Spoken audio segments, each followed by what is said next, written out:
Hey, I think we're live. All right, we are. All right. Hang on, it's thinking. Go. It's thinking. It's really thinking hard. It's It's probably live anyways. It looks like it's thinking, but really it's live. live. Okay, we're good. And we're good. Fantastic. I'm also going to record on my computer. There we go. Hello, everybody. Oh, we're a minute early, and that's good because there's oftentimes when we're having tech challenges and we're late. I know. This time we had tech challenges, and I just passed it off to Julie, and she seamlessly grabbed the ball and ran with it. So, welcome to the Bodacity Show.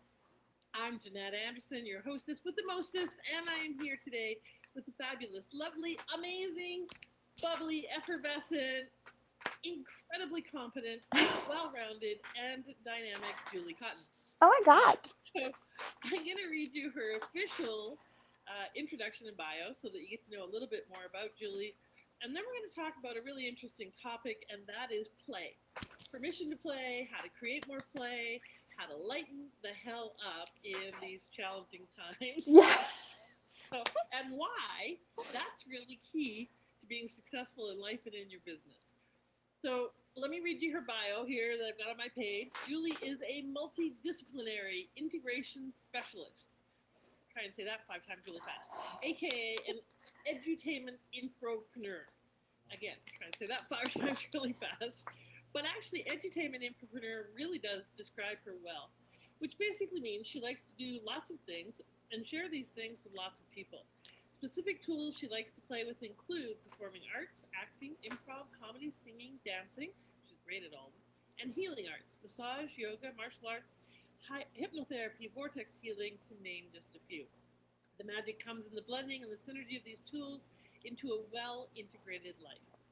You can find Julie in a massage room with individual clients, leading virtual, private, or group yoga, um, meditation sessions, and facilitating a virtual CEO mastermind in play techniques, or emceeing virtual events for content experts across the globe. The latter is where I know her from mostly, and she did a fabulous job on Bodacity Unleashed. I'm working on locking her down for all of my events because she is the best one in the industry. So she is super honored to be playing with you today, and she loves the opportunity to play with me whenever we can because we just have so much fun. Yes. So that's a little bit about Julie, and there's way more to know. And one of the things that I really want to talk to you about today is your really unique approach to life and business and your mobile lifestyle. But first, let's talk about play. So, Yes. I think I might have first met you on the Marketers Cruise. That's right. You did. And you did an improv class, and I came and played there, and just really loved, literally, your playful, light, joyful energy. So, why do you play so much? Well, that's a great question. I feel like I play because it's the most congruent space for me to hang out. I love play. It feels really good. It's expansive. It's joyful. It's light. It makes life so much easier to go through. And I think, honestly, from a more vulnerable space, I turned to play as a young child to avoid the pain of my household. And so I turned to theater right away. It was like I didn't want to be at home where my parents were kind of, at each other and yelling a lot. And theater, there was nothing but there was applause and people would laugh. And I got to be somebody other than this little kid who had such trouble at home. So I think play for me was a respite. And then, why not do what I love and get paid for it? See, now that's just brilliant. So here's the thing: a lot of people have this. The older we get, the more we think we don't have time for play. And especially nowadays, when everybody's so stressed the hell out with all the stuff that's going on in the U.S., all of the transition, all the changes, ongoing COVID, blah blah blah blah blah, Yeah. all of the stuff that's going on that's draining us, Yes. and I think actually sneaking up on us in terms of, um, I think we're going through um, an international frog in the hot water phenomenon Yeah. where the water's been turned up kind of slowly in some ways, and we're all boiling to death, but we don't know we are. Yeah. And I think the stress is accumulating without us knowing. So that's part of why I really wanted to have you on, was to talk about what are some beautiful and wonderful stress management techniques, but like, let's not just mitigate the stress, let's create an alternative way of being that kind of kicks stresses ass. So Yes. um, so that's part of why I wanted to talk about play, but I gotta tell you, I think I am getting old and curmudgeonly. I used to play a lot, and I used to think about play a lot. Mm-hmm. Not too long ago, really. But now I've been so heads down on doing things and getting things done and growing the business and being of service and being in the world and creating tribe and community. Ooh, time to play. Oh my God, so many great points, Jannette. How do I unpack all of that? So yes, and to all of that, I feel like you are speaking to like what my jam is here on the planet, and that is to remind people that nothing very serious is going on here. And how can we return to that innocence of our childhood and playfulness? And yeah, there's things that matter in the world, things that we have created importance and high stakes around in our world. And where I kind of like to just rewind a little bit and be like, hey, remember when you decided that that was important and you said, ooh, I will play that role. Like I'm an actor and I audition for lots of different roles. And I choose the roles I play. I choose them. I say, yes, I am going to play Lady Macbeth, or yes, I am going to play the villain in this Nickelodeon show because that would be fun for me. And then when it's no longer fun for me, luckily either the show closes or the season is complete and we're done filming. Like, luckily things come to an end. And that's so, I think, in our lives too. And so my invitation is for people to remember while they're playing it that they chose it, and then find the joy and the play in the role, right? So we are constantly dipping in and out of scenes, in and out of roles, and remembering to yes and the moment. And like, even if the moment is complete and utter overwhelm and frustration, and be like, man, I'm totally rocking out this overwhelm scene. I mean, of all of the people that could have played the overwhelm scene, I am going to get the Oscar for overwhelm. I love that. I love it. And I really love that notion of yes and the moment. And we'll talk about that improv technique in just a minute. But to really, really, like you said, we are the source of the story, and we're the one adding the meaning. Yes. And all of the stress comes from the stories we're telling and the meaning we're adding. So, great reminder right off the bat to be the source of that which we want more of. Yeah. Bless them. Yes. So let's talk about, by the way, just so you know, I am not seeing it on Facebook Live. So on the Bodacity Action Heroes, is that where we are? I think so. Hang on, but we're going back. I have a live video going. Is live now in Bodacity Action Heroes. 7 minutes in. That's what it says on my end. That's what I see. but okay.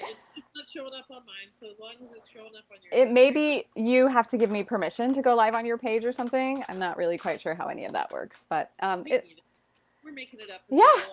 Recording it, so if that doesn't work, we'll just throw the recording. It exists somewhere, yeah. this is us being adaptable, right? This is us. Exactly. So let's talk about play and adaptability, because adaptability, I think probably everyone hates the P word because we heard it so often in 2020. Oh. Of pivoting, right? Of what, playing or permission or pivot. Pivot. Yeah. There's lots of P words. Like that P word anymore. Pivot, because people had to pivot. And now they're just like, pivot. So how do we, but as leaders, and as whether you're a leader in your family or in your business or in your tribe or your community, you have to be adaptable. Yeah. It's nature of the world, and that's heightened right now. Yes. So what does play have to do with adaptability? Great question. So I'm going to answer that from the perspective of play, and I'm also going to bring a little bit of healing arts into it as well, because that's really what allows me the permission to play, is the presence. A lot of P words going around here. So presence for me comes from more of the meditative healing arts, yogic practices, walking, deep breath work, whatever people use to get themselves into the present moment, to remember that we're more than these personality bodies, right? Like we have multiple layers to our human energy system. One of them is physical, we have mental, emotional, spiritual, karmic, etheric, whatever. Like we can go so many range. We are so much more than we tap into in any given moment.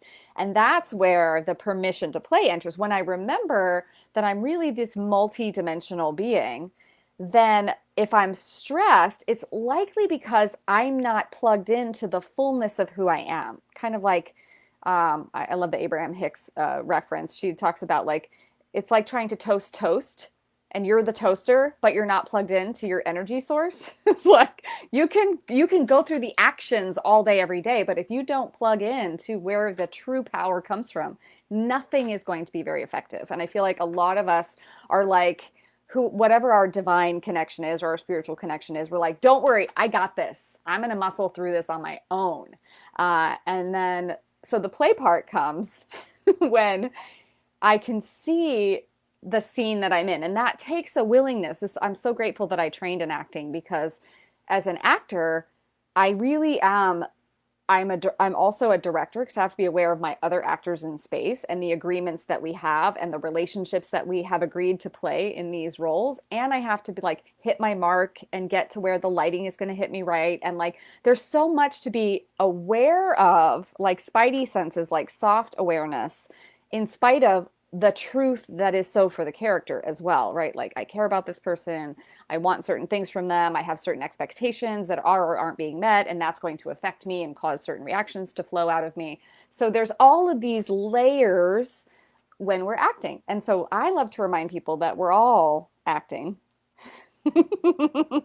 And that if you're not having a great time, it's probably because you've identified as the character rather than remembering that you're the chooser choosing, you're the divine actor self that could just step a little bit to the right and you'd be in your light, like adjust your crown, right? Like get over yourself. But also the benefit is too, is that these things don't go on forever. I love improv because it's like, it's opening and closing night of every show. We don't have a script.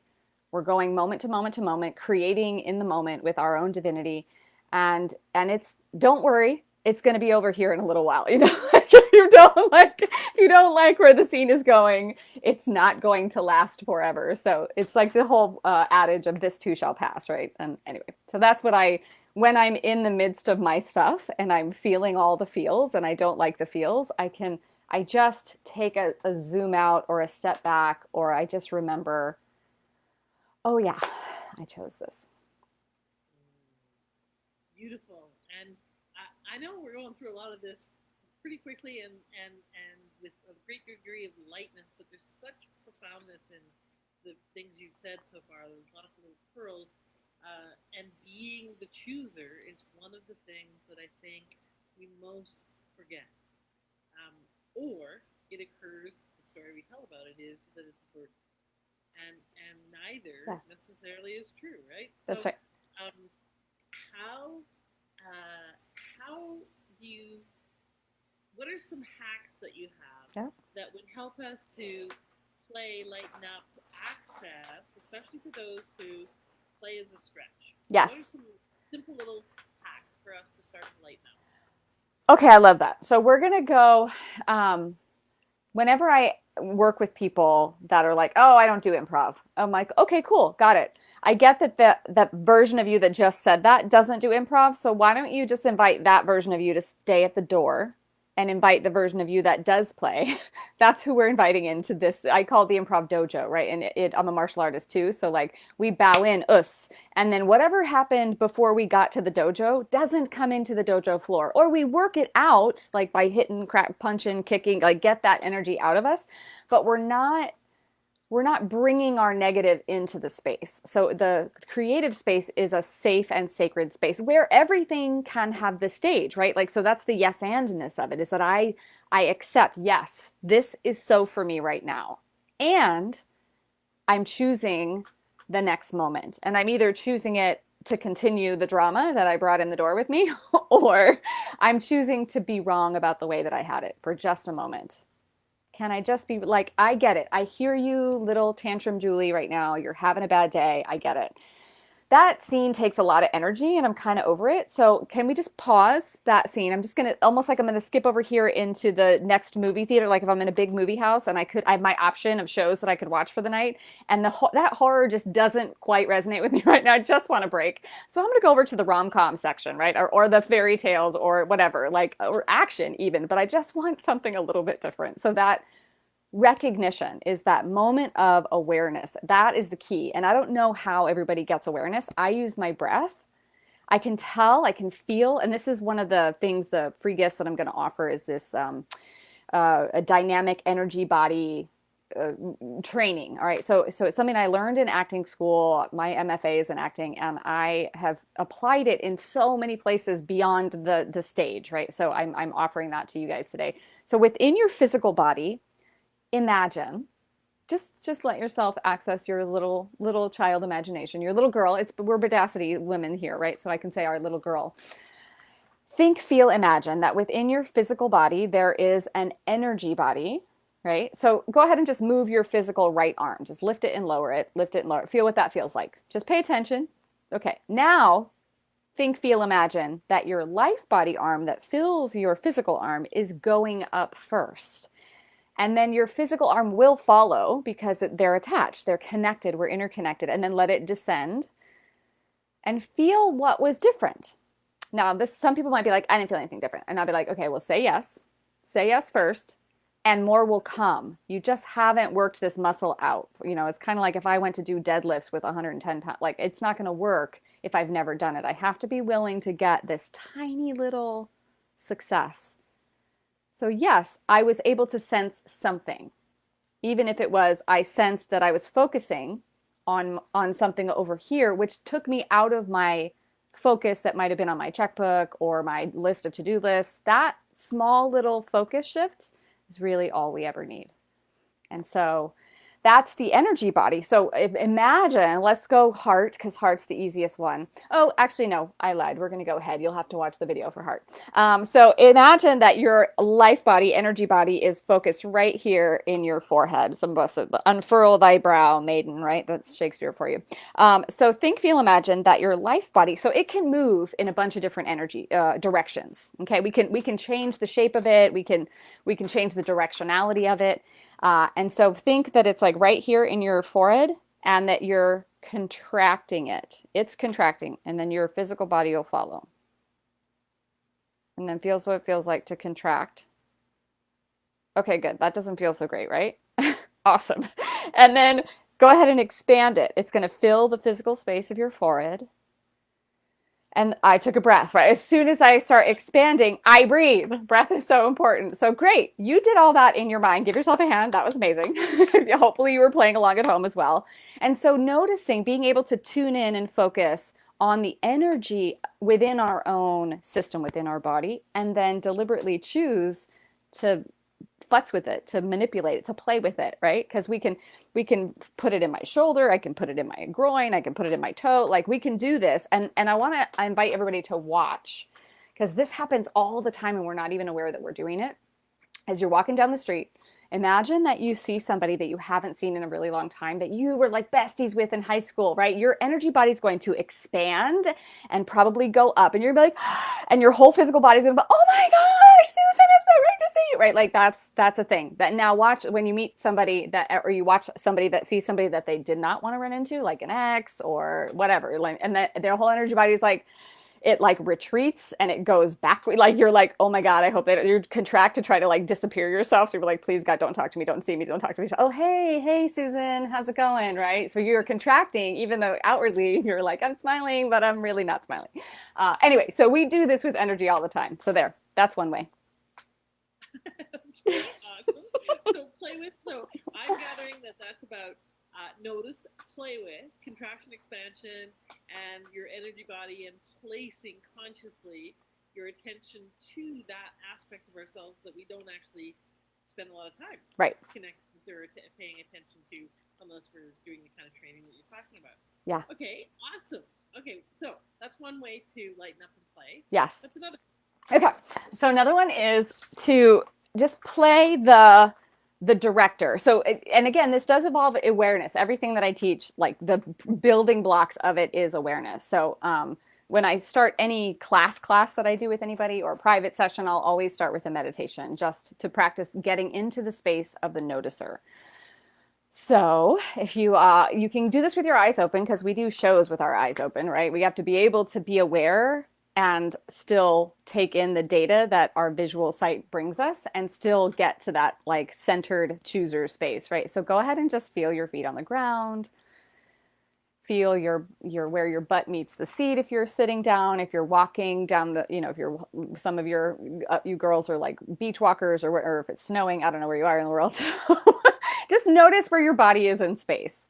And then the you that is noticing is not what it notices.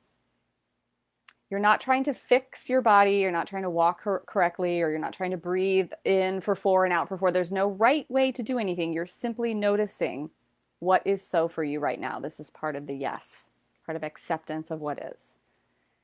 And the more we practice spending time noticing the body, the more we can detach from the identification of being the body.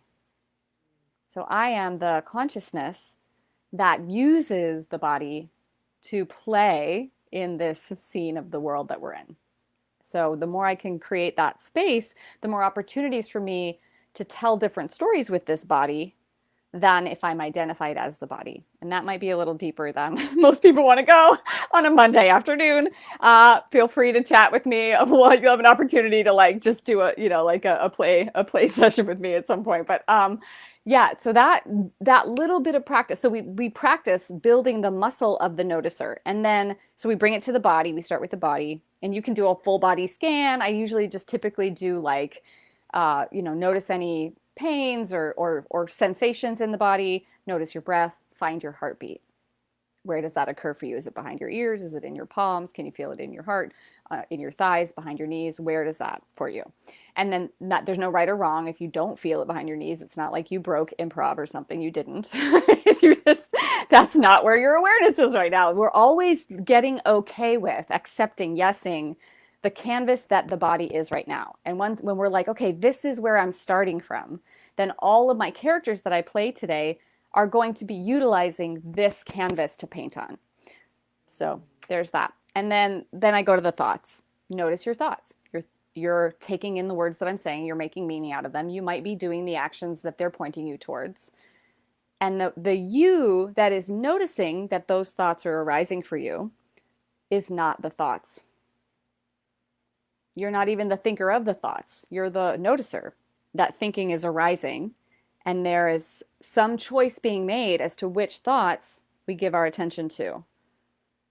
But the choice, once the choice is made, whoever goes on that ride, the noticer is noticing that there's an aspect that's now gone down a rabbit hole, or I'm onto my laundry list, or I'm evaluating and synergizing and making meaning out of what Julie is saying.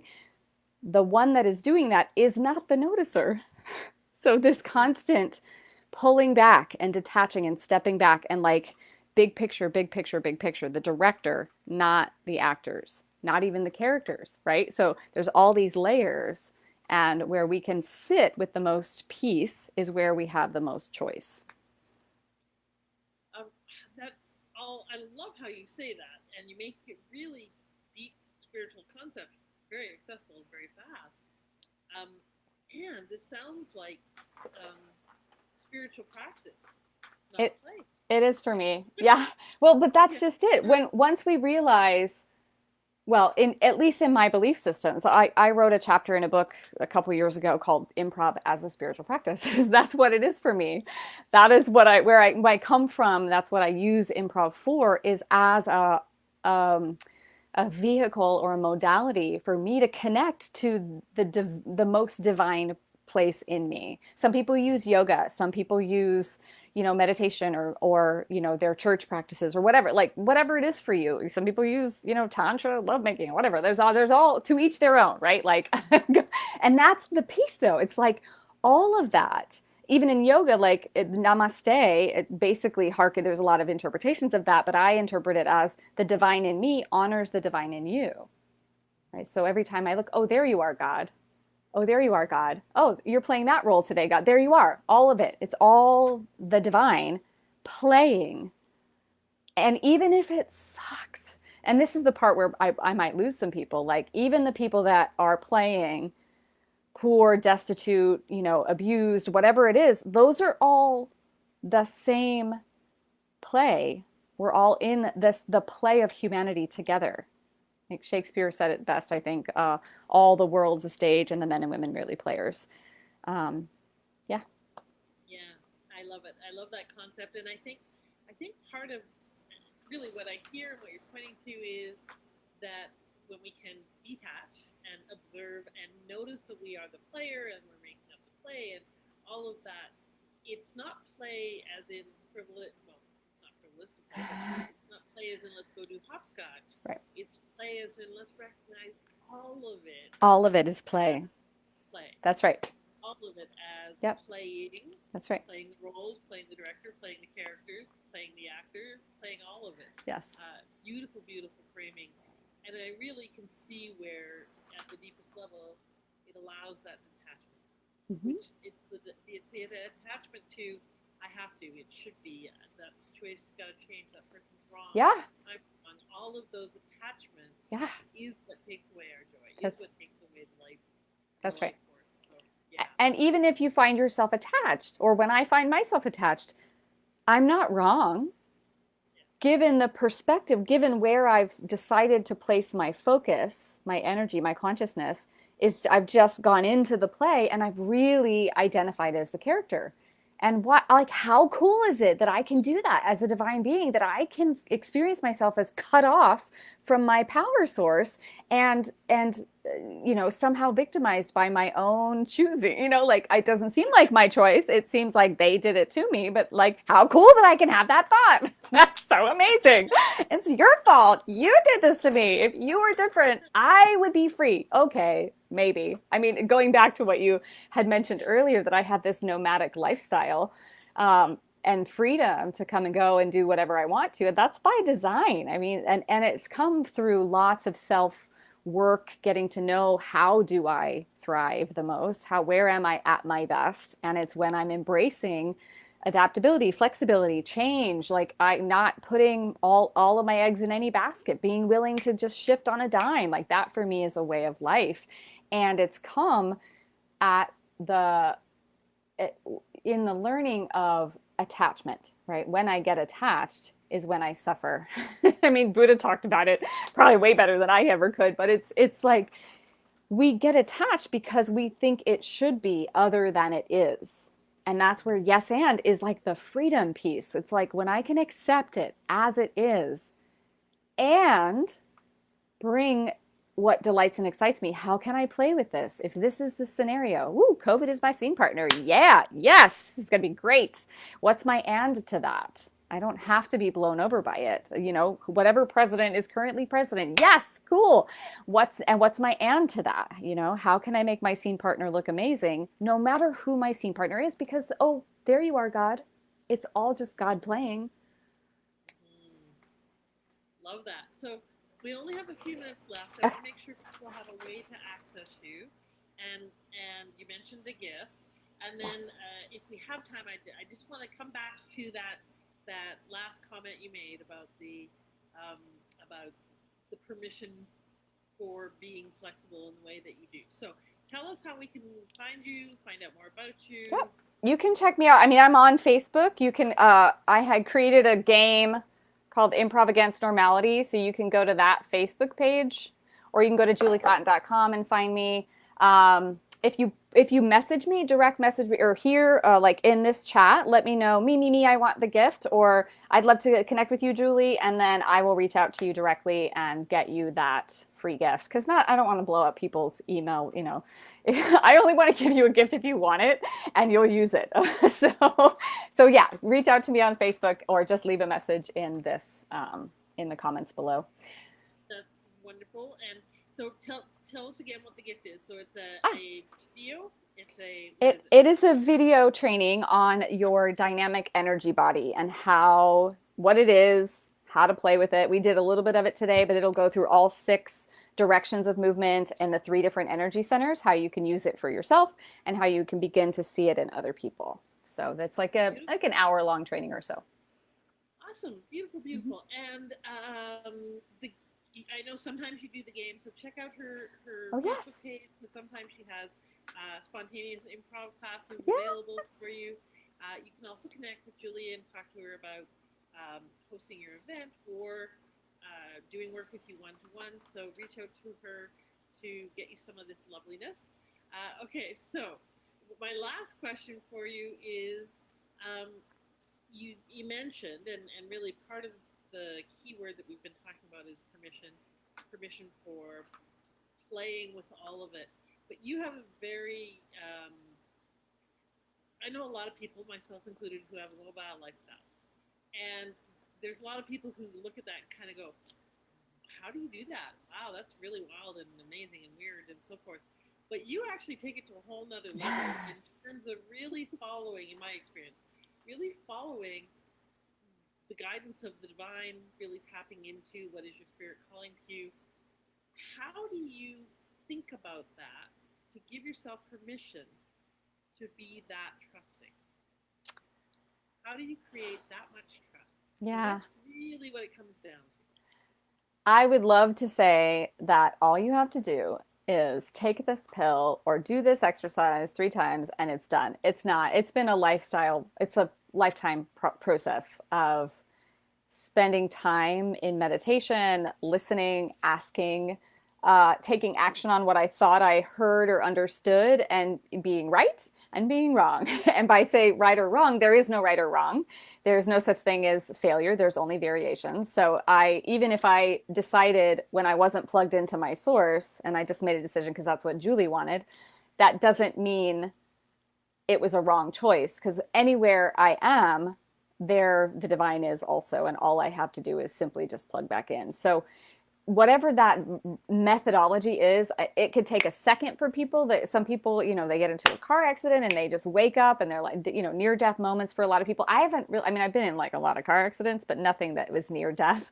It's a knowingness for me. Like I'll be in meditation. The game came in a meditation. It came in like it was like a download, and all of a sudden I had to take massive action, and for a year it consumed my life and I had no idea where it was going, and it was just like I did a 30-city national tour, and it was like, okay, this is just what's coming out of me, and it's like I almost have no other choice than to trust that, and when it came time to, like, I travel, I'm like a snowbird, right? And I thought I was going to come down to lovely sunny Florida where I'm at right now much sooner in the year.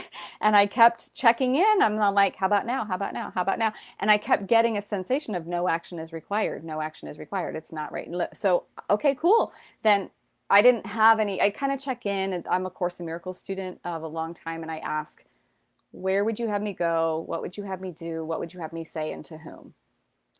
And then I shut up. I know that might surprise you. I actually do stop talking. And it's like, if I don't have a solid thing, then whatever I feel most expansive and delightful to do that day is what I do that day. Obviously, if I've committed to people to run their MC events or whatever, like I check in with my divine before I say yes. And it has to be an expansive, like level 10, heck yeah, let's do that. Or I say, thank you very much for thinking of me. I hope your event goes great. I'm not available. Um, like, no is a complete sentence, right? So yeah, I check in with the big decision and the little decisions. It's like, hey, am I going to go down this street today or this street? What am I eating today? Am I going to? Oh, I'm not having breakfast today. Oh, okay, we're not doing breakfast today. Then got it. Like it's so it becomes like a pray without ceasing kind of thing. But that was not an instantaneous event. Mm, love it. Love it, love it, love it. Love the, we need practice. We need to practice playing. We need to practice permission. We need to practice being present. And so all of the P's are practice. Thank you for being here. Thank you for so much beautiful light and incredible amounts of wisdom. I actually literally heard about 10 different mic drop moments, and I kept thinking, I want someone to go through and create a whole bunch of memes out of this because there were so many really great lines. Thank you for your beautiful insightfulness and presence. I highly recommend you all take her up on her offer for video course, just reach out and ask and say you're bodacious, and she'll know that you're from here and you want that. Thank you for being here, my friend. Thanks for Have a having me. beautiful, beautiful day, and we'll talk to you soon. For the rest of you, have a bodacious week, and let's all practice playing. Bye, everybody. Bye.